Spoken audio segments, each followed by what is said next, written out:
దేవుడు ఏమంటున్నంటే విశ్వాసం ఉంది, కానీ విశ్వాసానికి తగ్గట్టుగా ఏం కావాలా? ఫలాలు రావాలి. విశ్వాసానికి తగ్గట్టుగా ఏం కావాలా? క్రియారూపకమైన ఫలాలు రావాలి. ఆ క్రియారూపకమైన ఫలాలు సాత్విక సంఘంలో ఉన్నాయా?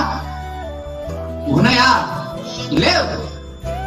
విశ్వాసానికి తగ్గట్టుగా సాత్విక సంఘంలో క్రియారూపకమైన ఫలాలు లేవు. ఇంతకేమి లేవంటే ఇక్కడ దేవుని ఎదుట నీ క్రియలు సరిగా లేవు సాత్విక సంఘస్థులారా. అంటే దేవుని ఎదుట ఏ సంఘమైన క్రియలు లేకపోతా ఉంటున్నప్పుడు ఆ సంఘము సజీవ సంఘమా, మృతుల సంఘమా? మృతుల సంఘం.